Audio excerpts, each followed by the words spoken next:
gente, bom dia.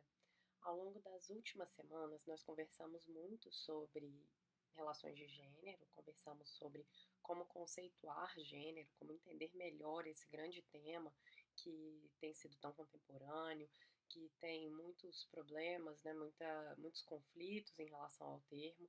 Falamos muito sobre mulheres também, falamos sobre direitos de mulheres, o que implicou falar um pouquinho sobre as construções do masculino, dos direitos dos homens. E falamos também sobre as demandas feministas, as demandas de mulheres por reconhecimento como seres humanos. Nessa semana, nós vamos conversar sobre o outro polo. Afinal, falar de relações de gênero implica em falar das construções sobre o masculino e o feminino, das ideias, dos significados, de como a gente simboliza o masculino e o feminino. E já que a gente já falou bastante sobre o feminino, essa semana será dedicada só para falar do masculino. E aí eu queria fazer uma proposta para vocês. Eu queria que vocês olhassem essa imagem ao nosso lado e pensassem um pouquinho que imagem, o que a imagem ela inspira sobre masculinidades, que tipo de valores ela revela, ela informa, ela diz que são masculinas. É uma imagem de um cavaleiro, né, um cavaleiro medieval, um cavaleiro que já tem o domínio do, né, um momento que a gente já tem o domínio do ferro, né, do fogo, a gente já consegue fazer armaduras mais complexas, mas ao mesmo tempo algumas frases, na verdade algumas palavras que se referem a algo muito contemporâneo e muito menos medieval, eu diria, que é o que seria o dever do homem de proteger, procriar e prover. Essas palavras dizem hoje quais são os traços e os comportamentos que seriam próprios do homem. Mas esses comportamentos, esses traços, esses significados, eles não são os mesmos ao longo da história. Eles se transformaram e eles se transformam e se transformarão daqui para frente. E também, como a gente tem visto, não são os mesmos para cada sociedade. É interessante que nós, no Brasil e, enfim, países que foram colonizados pela Europa, a gente tem uma tradição de pensamento que a gente chama de uma tradição ocidental e falamos muito, principalmente na educação básica, sobre a nossa tradição grega. Nós estudamos muito, né, sobre filosofia grega, falamos muito sobre os filósofos gregos e a gente fala muito pouco sobre as construções das masculinidades e feminilidades nesse período. A Grécia é interessante para a gente pegar o exemplo, a Grécia Antiga, que claro não é a mesma coisa da Grécia de hoje, eles criaram um conceito, né, eles tinham uma palavra para se explicar a virilidade, que é a andreia. Essa palavra, ela se refere a tudo que era do masculino e tentava expressar, né, tudo que seria interessante de cultivar e de educar para o masculino. Então é importante lembrar que nenhum desses traços eles vêm sozinhos, individualmente, né? O que convém fazer de acordo com a sociedade. E é aquilo, né, a andreia, a ideia de virilidade, de um desejo sexual que pode ser dominador, do uso da força física, da força bruta, aquele que deve controlar e que pode levar ao excesso do uso da força, é o que separa os homens dos covardes e o que separa os homens dos medrosos. São normas de comportamento que vão definir outras categorias de pessoas em uma determinada sociedade. Então, aqueles homens que são o exemplo, o modelo, e aqueles que não são o exemplo nem o modelo e que eventualmente serão aqueles que poderão ser eliminados, né? Por exemplo, numa disputa, aqueles que são os covardes, os medrosos, serão aqueles que serão eliminados. E é interessante também porque essas ideias de masculinidade, elas não só separam homens de outros homens, né? E criam categorias de classificação para essas masculinidades, e hoje a gente usa um termo bem interessante que seriam os machos alfas e os machos beta, né? Na contemporaneidade a gente fez essa divisão nesse linguajar muito mais aproximado da biologia, embora ela também não faça muito sentido biologicamente, porque ela se refere a normas que foram construídas historicamente. A gente tem uma separação também das mulheres, né, do que seria o feminino. E é interessante lembrar que isso também não se refere somente ao corpo ou à diferença sexual.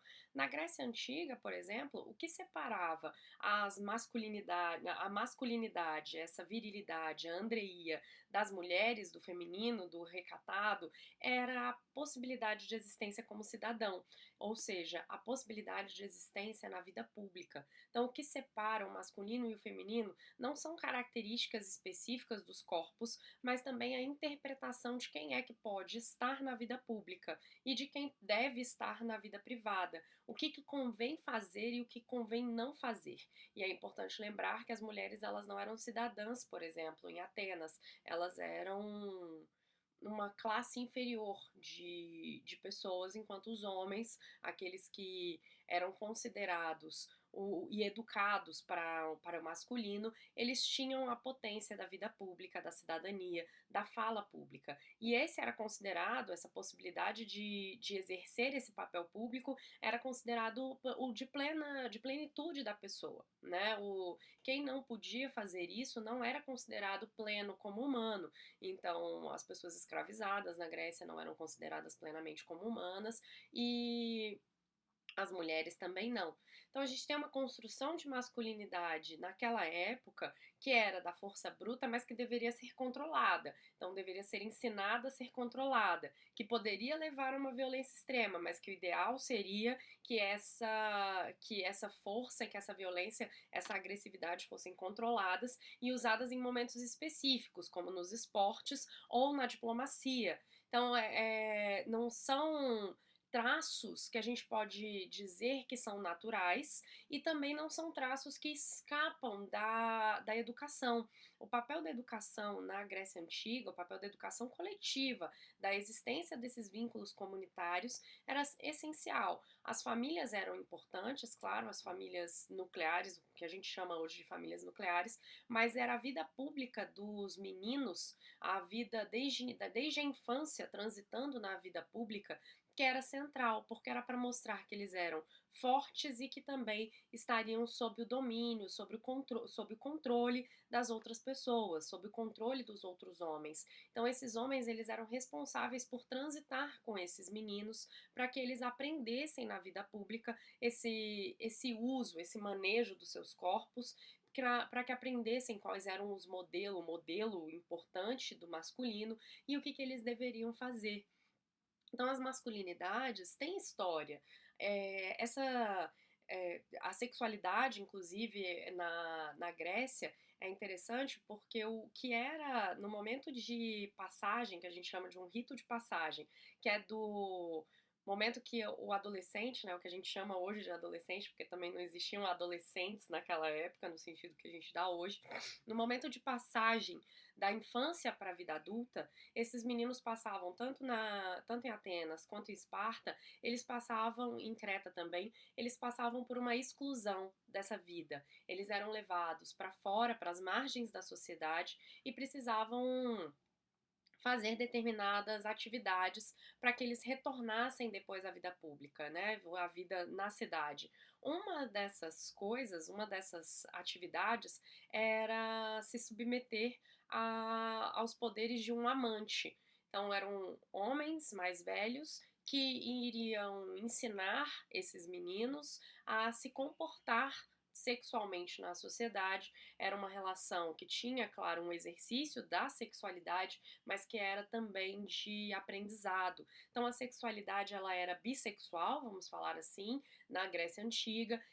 O que definia o amor ou a afinidade não eram as relações heterossexuais, porque o amor, a amizade, as afinidades, elas eram homoafetivas e homossexuais. Existia essa ideia do amante ensinar algumas coisas e esse menino passar pela subjugação para aprender depois a subjugar as mulheres, e aí as relações sexuais com as mulheres, elas eram pautadas na ideia de uma procriação, na necessidade da procriação e muito menos no amor, muito menos na amizade. As relações mais finas, as relações mais densas, as relações mais de vínculo afetivo se dava entre homens, né? E aí entre homens de uma mesma classe social e não entre homens de classes sociais diferentes.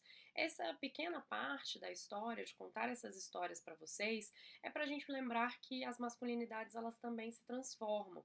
Na Idade Média, as masculinidades elas se transformam primeiro pela influência cristã, e aí uma condenação, por exemplo, da homossexualidade, algo que no período antigo não era condenado, mas a Igreja Católica, especialmente, começa a condenar, e isso tem um impacto enorme na transformação das sexualidades, do exercício das masculinidades. E também o domínio de algumas ferramentas, como o domínio maior do ferro, o domínio de outros metais, o uso dos cavalos, e isso impacta também como é que as masculinidades vão se formar na Idade Média, principalmente numa ligação intensa da ideia de cavaleiro, dessa ideia da força do cavaleiro que está sempre unido ao seu cavalo e não se distanciando necessariamente de outras categorias populacionais, né? Uma ligação com a força bruta do animal.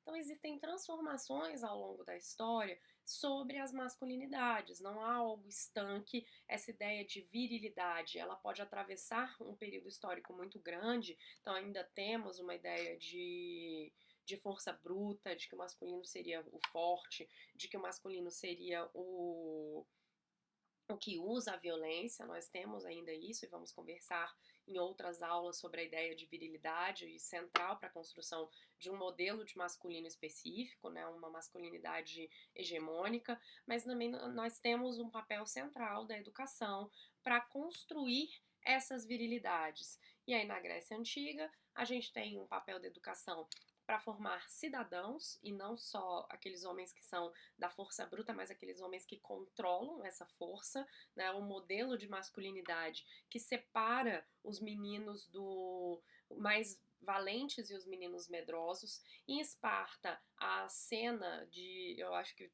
todos já viram 300 de Esparta, um filme que é bem interessante, é simples, é interessante de assistir.